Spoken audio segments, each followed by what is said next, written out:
ఆంధ్రప్రదేశ్లో సార్వత్రిక ఎన్నికల్లో వైఎస్ఆర్సీపీ అధికారాన్ని కోల్పోవడానికి అలాగే ఘోర ఓటమిని చవిచూడడానికి సజ్జల రామకృష్ణారెడ్డి కూడా ఒక కారణం అని జగన్మోహన్ రెడ్డి భావించారని, అందుకే సజ్జల రామకృష్ణారెడ్డిని ఇప్పుడు జగన్మోహన్ రెడ్డి పక్కన పెట్టాడు. ఇంతకు ముందు వైసీపీ అంటే గుర్తొచ్చేది జగన్మోహన్ రెడ్డితో పాటుగా మరికొంతమంది ప్రముఖులు గుర్తొచ్చేవారు. వారిలో ప్రధానంగా సజ్జల రామకృష్ణారెడ్డి గారి పేరు వినపడుతూ ఉండేది. కానీ ఆంధ్రప్రదేశ్లో అధికారాన్ని కోల్పోయిన తరువాత వైసీపీ నుంచి కేవలం జగన్మోహన్ రెడ్డి మాత్రమే బయటకు వస్తున్నాడు. సజ్జల రామకృష్ణారెడ్డి ఎక్కడా కనబడడం లేదు. జగన్మోహన్ రెడ్డి సజ్జల రామకృష్ణారెడ్డిని అసలు పక్కన పెట్టేశాడు. నీ వల్లే నేను అధికారాన్ని కోల్పోవాల్సి వచ్చింది అంటూ సజ్జల రామకృష్ణారెడ్డికి జగన్మోహన్ రెడ్డి తేల్చి చెప్పాడంటూ కూడా కొన్ని వార్తలు ఇప్పుడు సోషల్ మీడియా వేదికగా చక్కర్లు కొడుతున్న నేపథ్యంలో అసలు జగన్మోహన్ రెడ్డి సజ్జల రామకృష్ణారెడ్డిని ఎందుకు దూరం పెట్టారు? నిజంగా అధికారం కోల్పోవడానికి కారణం సజ్జల రామకృష్ణారెడ్డి ఆయన ఇచ్చినటువంటి సలహాలే అని జగన్మోహన్ రెడ్డి భావించారా? అందుకే సజ్జల రామకృష్ణారెడ్డిని దూరం పెట్టారా అనే దాని మీద మనం విశ్లేషణ చేసుకునేటువంటి ప్రయత్నం చేద్దాం. ప్రస్తుతం మనతో పాటు ఉన్నారు ప్రముఖ రాజకీయ విశ్లేషకులు ప్రసాద్ గారు. సార్తో మాట్లాడదాం. సార్ నమస్తే. సార్ నమస్తే. ఈ అంశం మీద మీ విశ్లేషణ ఏంటి సార్? ఇప్పుడు ఒకటండి, మీరు చూశారు కాబట్టి అది మేబీ మీరు ఏదైతే ఇప్పుడు చెప్పారో 100% నిజం. ఏదైతే సోషల్ మీడియాని మొత్తం తన కనుసన్నల్లో తన చేతిలో తీసుకుని సజ్జల భార్గవ రెడ్డి ఇటు ఈవెన్ జగన్మోహన్ రెడ్డి గారి సొంత చెల్లయ్యని షర్మిలారెడ్డి గారిని కూడా షర్మిలా శాస్త్రిగా మార్చాడు.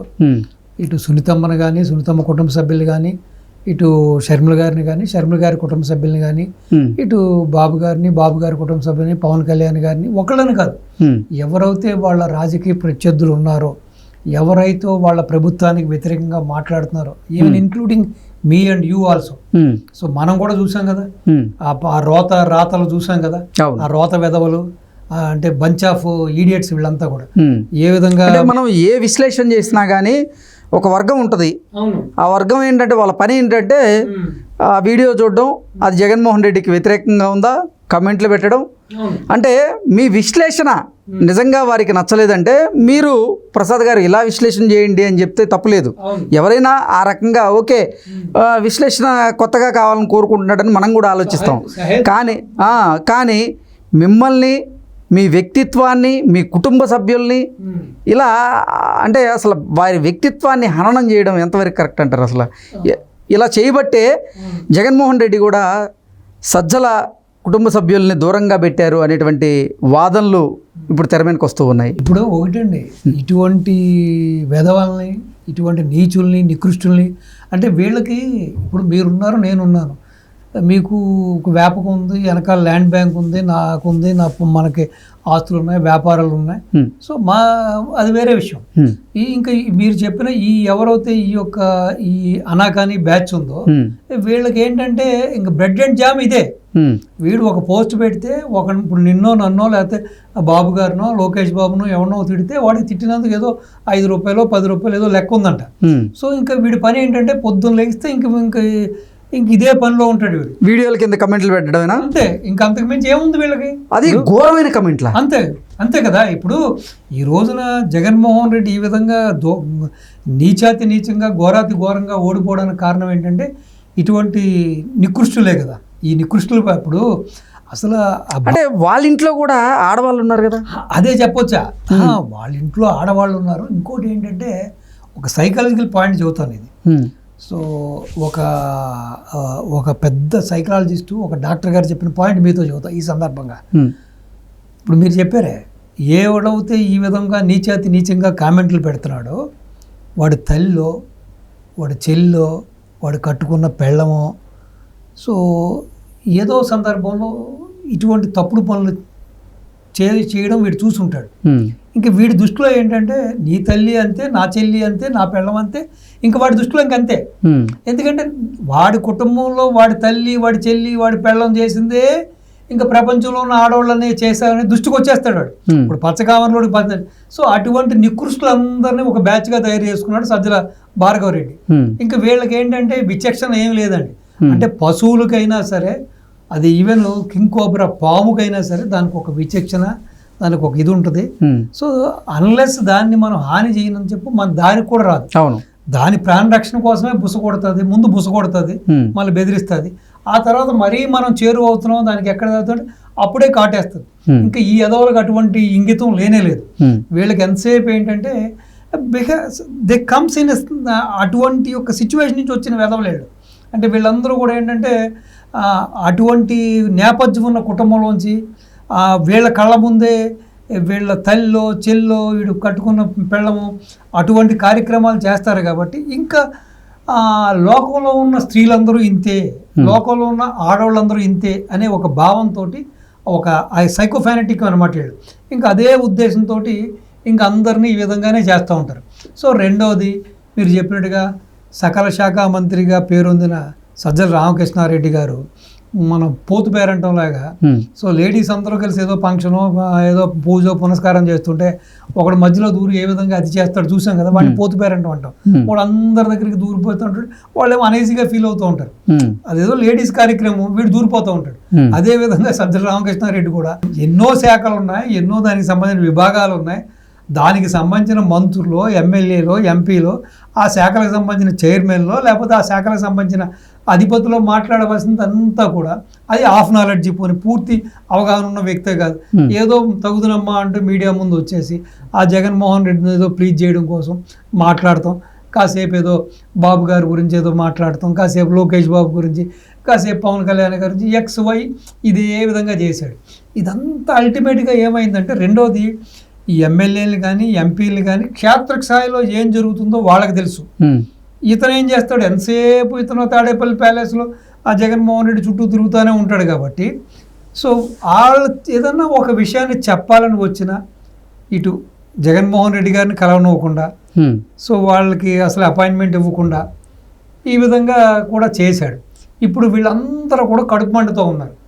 ఇతను సకల శాఖ మంత్రిగా చేసి అన్ని శాఖలు అన్ని విభాగాల్లో ఏళ్లు పెట్టి ఏకఛత్రాధిపత్యం చేశాడు. కాబట్టి సో వాళ్ళకి రావాల్సిన డబ్బు దశకమో వాళ్ళకి రావాల్సిన పైకమో కూడా ఇతనే కొట్టేశాడు. కాబట్టి సో వాళ్ళ కేవలం ఒక డమ్మీ మంత్రులుగానే ఉన్నారు. కాబట్టి ఇప్పుడు వాళ్ళ సమయం వచ్చింది. కాబట్టి అక్కడ రివ్యూ మీటింగ్స్ జరుగుతున్నాయి. కాబట్టి ఈ సందర్భంగా అక్కస్తో కొంతమంది సో రియల్గానే ఈ విధంగా ఇతని వలన, ఇతని చర్యల వలన పార్టీ ఎంత నష్టపోయింది, ఇతని వలన, ఇతని కుమారుడి వలన పార్టీకి ఎంత నష్టమైంది, ఏ విధంగా మనం ఎలక్షన్లో ఘోరాతి ఘోరంగా ఓడిపోయాం అనేది ఇప్పుడు జగన్మోహన్ రెడ్డి గారికి దృష్టికి తీసుకెళ్ళడం.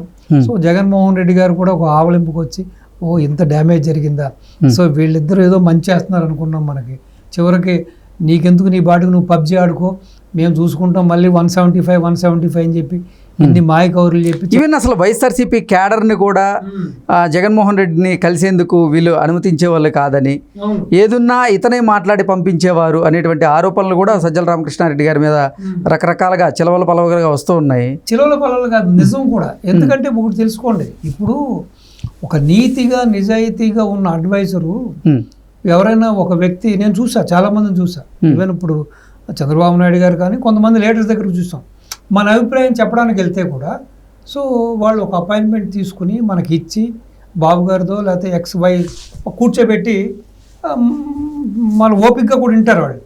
సో ఇక్కడ వచ్చింది ఏంటంటే మళ్ళీ వీళ్ళందరూ ఒకటవుతే నా పబ్బం జరగదేమో, లేకపోతే నేను ఏదైతే ఈ దందాలు గిందాలు చేస్తున్నానో ఇవన్నీ అక్కడ చెబుతారేమో, లేదైతే ఈ అన్ని శాఖల్లో పెట్టుకుని నేను ఏదైతే సంపాదించుకుంటున్నానో, సో జగన్మోహన్ రెడ్డికి ఇచ్చింది తనకిస్తూ నేను కూడా కాస్త వెనకేసుకుంటున్నాను. కాబట్టి సో కాదయ్యా అక్కడ 100 వసూలు చేశాడు జగన్మోహన్ రెడ్డి, నీకు సజ్జల 100 ఇచ్చాడని ఇటు చెప్తాడేమో, కాదు మనం అక్కడ ఇచ్చింది 50 ఇచ్చి 50 నొక్కాం, లేకపోతే అక్కడ 75 ఇచ్చి 10 నొక్కాం. కాబట్టి ఈ విషయాలన్నీ ఎక్కడ అధినాయకుడికి చేరవేరుస్తారని కూడా ఇతను వాళ్ళని బహుశా కలవనివ్వకుండా చేరనివ్వకుండా కూడా చేస్తుండొచ్చు.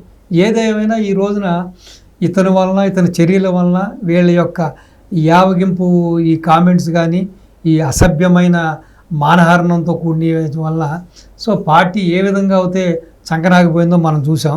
సో ఇది కూడా ఒక గుణపాఠంగా తీసుకుని ఇక ఫ్యూచర్లో ఏదైనా ఉంటే సబ్జెక్ట్ విషయం మాట్లాడుకోవాలి, సబ్జెక్టుకు సంబంధించి మాట్లాడాలి, విధి విధానాల మీద మాట్లాడాలి. సో పార్టీలో ఏదైనా జరుగుతున్న తప్పొప్పుల గురించి మాట్లాడుకోవాలి. కానీ ఇంట్లో ఉన్న లేడీస్ ఏం చేస్తారు, తల్లులు ఏం చేస్తారు, ఆ పెళ్ళాలు ఏం చేస్తారు, బిడ్డలు ఏం చేస్తారు. కాబట్టి ఇప్పటికైనా ఈ నీచ నికృష్టులు ఈ వైఖరిని మార్చుకొని వాళ్ళు ఒక తల్లి కడుపు నుంచి వచ్చాం, ఎదుటివాడి తండ్రి తల్లి ఎంతో మన తల్లి అంతే, ఎదుటివాడి భార్య ఎంతో మన భార్య అంతే, ఎదుటివాడి చెల్లి ఎంతో మన చెల్లి ఎంతో అని చెప్పి ఆడవాళ్ళకి గౌరవించడం నేర్చుకోవాలి. లేదంటే వీళ్ళ జీవితాలు ఇంతే నీచ నికృష్టంగా 5కి 10కి అలాగే పోరాటం చేస్తూ ఏదో చెబుతారు కదా, నోటుకు అందితే ఏదో చేతికి అంది నోటుకు చేతి ఇలాగా అరగోర జీవితాలతోటి ఈ నీచమైన నికృష్టమైన అంటే అలాంటి జాబులు చేసే కంటే మీలాంటి వాళ్ళ దగ్గరికి వస్తే మీరు మంచి ఉపాధి అయినా ఇస్తారు కదా. మనలాంటి వాళ్ళు మంచి ఉపాధి ఇస్తాము, లేకపోతే ఇంకా బెటర్ లైఫ్ వస్తుంది. సో ఎంతసేపు ఒక విధమైన ఎంతసేపు ఎదురువాళ్ళని దుర్భాషలాడుతూ ఇప్పుడు యద్భావం తద్భావం అంటారండి. ఏదైతే నువ్వు తలుస్తున్నావో, ఏదైతే నువ్వు మాట్లాడుతున్నావో, ఏదైతే నువ్వు మానహారం చేస్తున్నావో, ఏదైతే నాకేంట్లే నా తల్లి కాదు, నా చెల్లి కాదు, నా పెళ్ళం కాదు అని చెప్పి ఆ ఎదుటి స్త్రీలని, ఎదుటి వాళ్ళ కుటుంబ సభ్యుల్ని నువ్వు మానహారం చేస్తున్నావో, ఏ విధంగా కించపరుస్తున్నావో, సో ఆటోమేటిక్గా నీకు ఇస్తుంది ప్రకృతి. అది రేపొద్దున్న జరిగినా జరగపోయినా నీ కుటుంబంలో ఇది జరుగుతుంది. నువ్వు అనుకుంటున్నావు ఈ రోజున ఎదుటివాడికి తాటేకలు కడుతున్నాను, ఎదుటివాడి తల్లిని దుర్భాషలాడుతున్నాను, ఎదుటివాడు ఆడవాళ్ళని నేను అగౌరవపరుస్తున్నాను. రేపొద్దున ఈ దరిద్రుడికి అదే జరుగుతుంది. వీడి బిడ్డ ఆ విధంగా బిహేవ్ చేస్తుంది, వీడి పెళ్ళం బిహేవ్ చేస్తుంది, వీడి చెల్లి, అప్పుడు వీడు తలెక్కడ పెట్టుకుంటాడండి.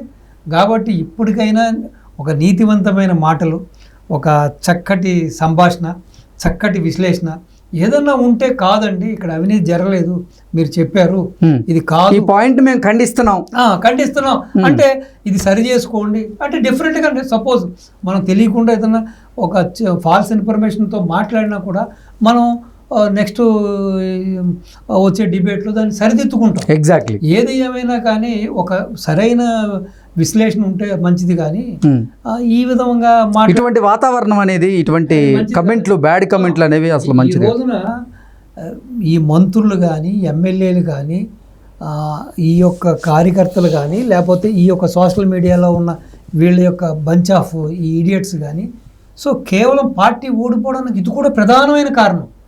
అసలు జనాలు చేదరించుకున్నారు కదా, ఇది ఎక్కడ వైఖరి, ఇది ఎక్కడ సంస్కృతి, అసలు ఈ భాష ఏంటి, మాటలు ఏంటి అని చెప్పి.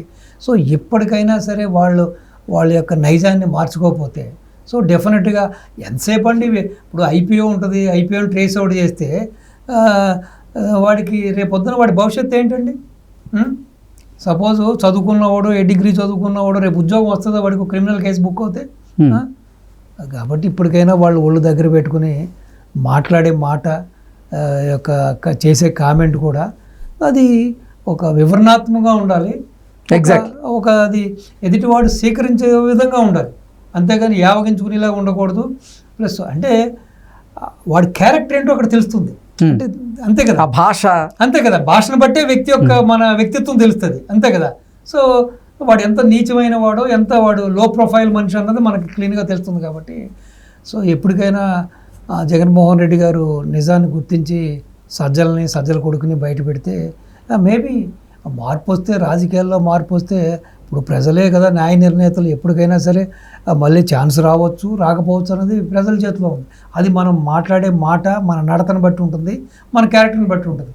కాబట్టి జగన్మోహన్ రెడ్డి ఇప్పటికైనా సరే చర్యలు తీసుకుని, సో ఇటువంటి భాష, ఇటువంటి వ్యవహారాలకు స్వచ్ఛ చెప్పి ఒక ప్రగతిశీలమైన రాజకీయాలకి ఒక నాంది వేసుకోవడం అని చెప్పి మీ ద్వారా నేను మనవి చేస్తాను. Okay sir, thank you.